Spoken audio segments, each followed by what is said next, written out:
Vamos passar para o grupo 3 e resolver a questão 1 e 2.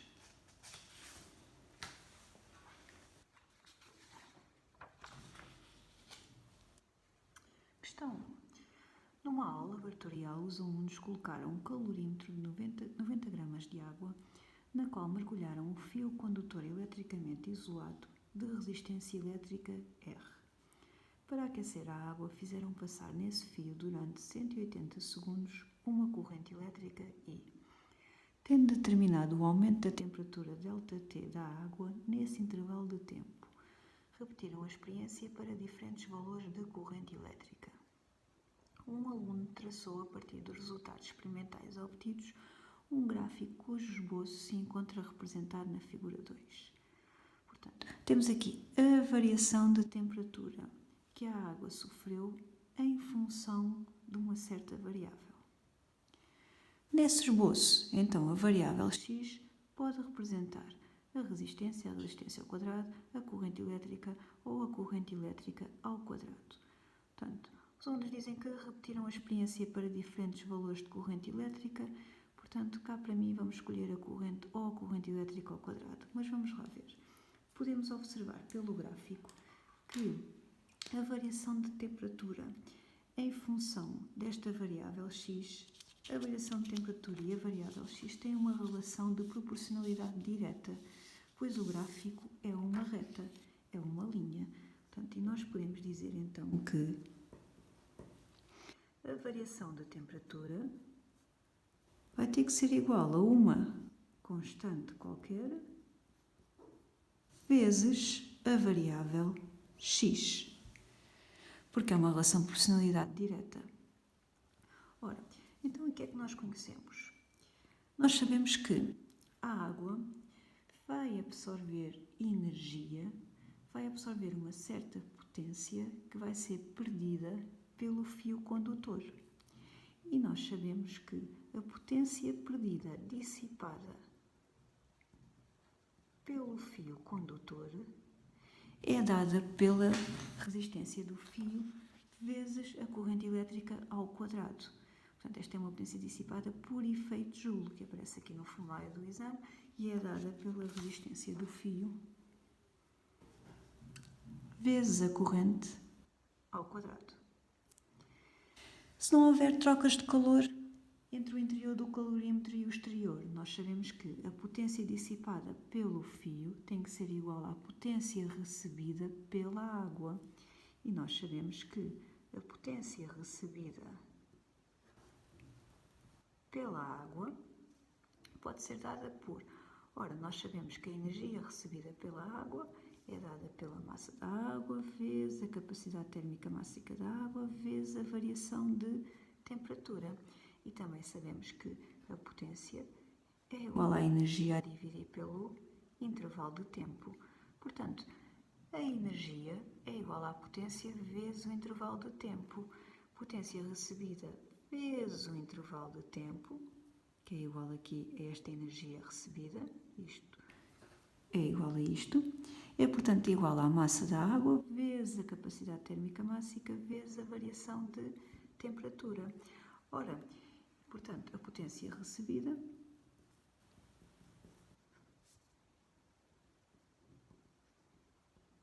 é igual à massa da água vezes a capacidade térmica máxima vezes a variação de temperatura a dividir pelo intervalo de tempo. E sabemos que a potência recebida pela água tem que ser igual à potência dissipada no fio condutor, ou seja, a massa da água vezes a capacidade térmica máxima vezes a variação da temperatura que a água sofre a dividir pelo intervalo de tempo tem que ser igual à resistência do fio vezes a corrente elétrica ao quadrado. E, portanto, se nós isolarmos aqui a nossa variável variação de temperatura, verificamos que a variação de temperatura é igual à resistência, que é constante. A resistência do fio elétrico é constante, a dividir pela massa da água, que também é constante, pela capacidade térmica máxima da água, que também é constante, vezes o intervalo de tempo, E o intervalo de tempo também é constante, são os 180 segundos, que dizem aqui que não foi variado o tempo, foi sempre 180 segundos, vezes a corrente elétrica ao quadrado. Portanto, isto é tudo uma constante, o que significa que a variação de temperatura é diretamente proporcional à corrente elétrica ao quadrado e a constante proporcionalidade, o declive desta reta, é igual a isto, a resistência vezes o intervalo de tempo a dividir pela massa de água vezes a capacidade térmica máxima. Portanto, a variável que tem que estar em x é a corrente elétrica ao quadrado. Portanto, teria que ser a opção D.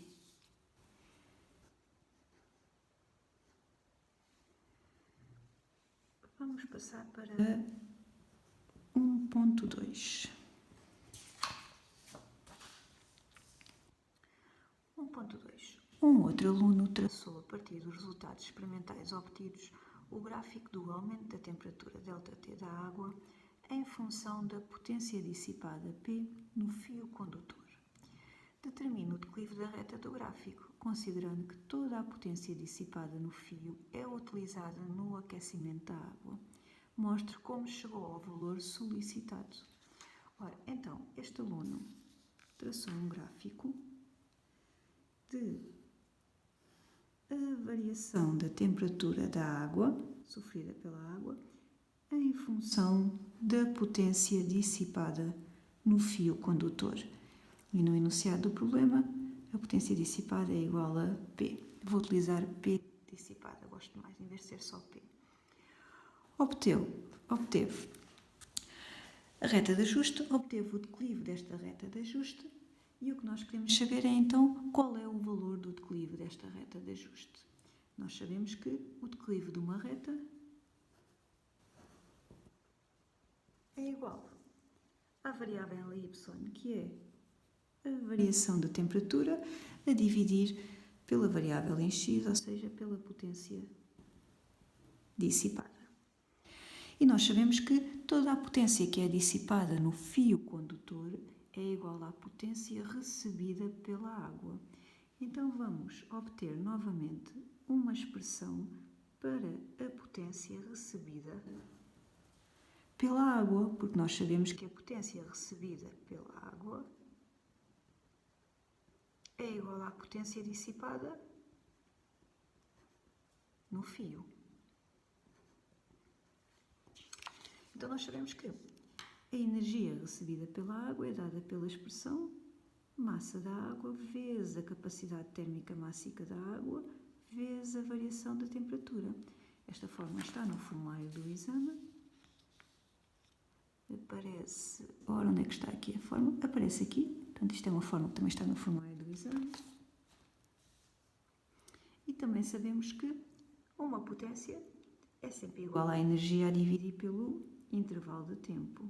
E, portanto, a energia é igual à potência vezes o intervalo de tempo. Então, isto é a energia recebida pela água, e eu posso substituir a energia recebida pela água pela potência recebida pela água vezes o intervalo de tempo.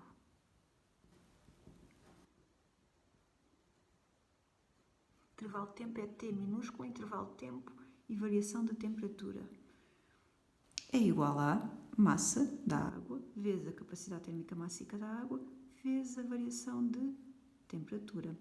Vou resolver esta equação para a variação de temperatura. Ora, então eu posso dizer que a potência recebida pela água vezes o intervalo de tempo que durou a experiência a dividir pela massa vezes a capacidade térmica máxima é igual à variação de temperatura. Vou à minha expressão do declive e posso dizer que o declive é igual. E vou substituir a minha variação da temperatura pela expressão que eu deduzi para a variação da temperatura. E vi que era igual à potência recebida pela água vezes o intervalo de tempo a dividir pela massa de água vezes a capacidade térmica máxima da água a dividir pela potência dissipada. Ora, e portanto,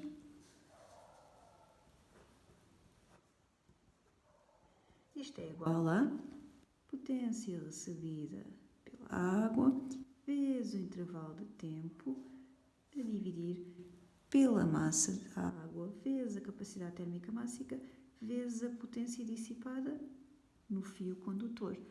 E vimos que a potência recebida pela água era igual à potência dissipada no fio. Logo, este número é igual a este número. E, portanto, nós podemos simplificar esta expressão. E vimos então que o declive é igual ao intervalo de tempo que nos dizem que é 180 segundos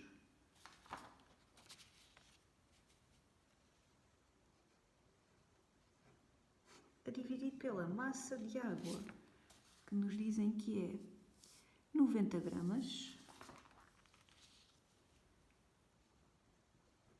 0,090 kg, massa em quilogramas, vezes a capacidade térmica máxima da água.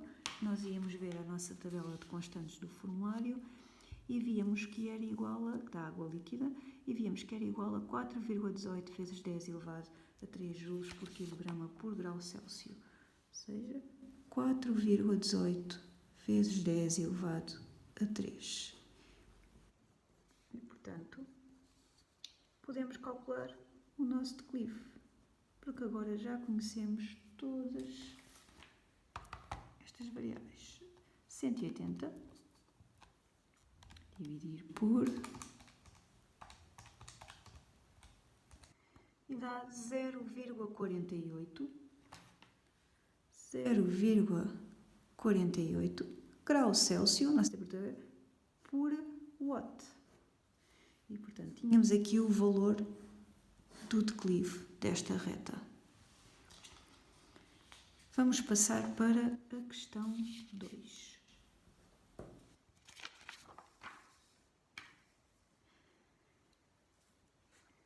Para uma irradiância de 1000 watts por metro quadrado e a 25 graus Celsius, um painel fotovoltaico de área 1,63 metro quadrado fornece uma potência elétrica máxima quando a diferença de potencial nos seus terminais é 28,5 volt e a corrente elétrica é 7,6 ampere.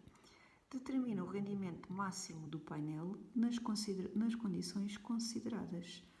Ora, vamos então calcular o rendimento do painel. O rendimento do painel vou fazer entre potências e, portanto, vai ser igual a potência produzida pelo painel sobre a potência incidente no painel, vezes 100 para nos dar em percentagem. Então vamos lá ver.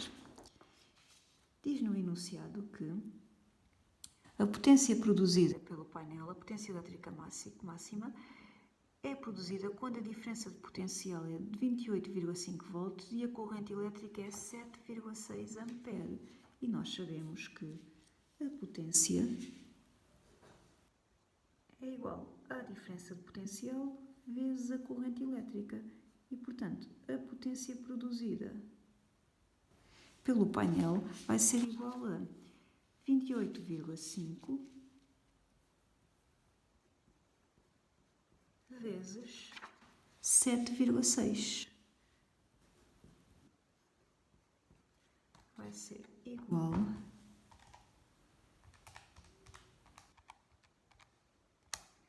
a 216,6 watt. Isto é a nossa potência produzida. Vamos lá ver qual é a potência incidente no painel.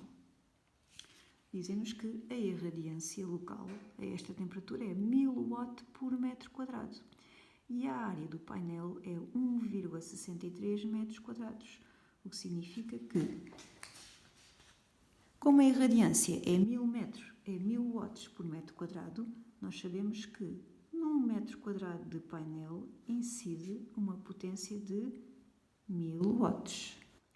Logo, na área do painel, que é 1,63 metros quadrados, vai incidir uma potência x.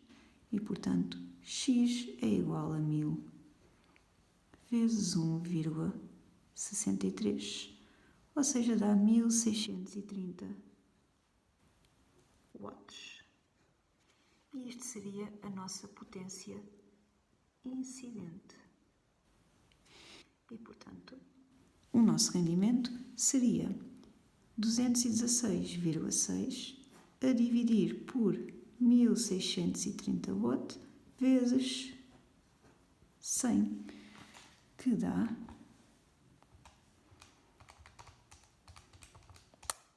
13,3%. Seria o rendimento do nosso painel fotovoltaico.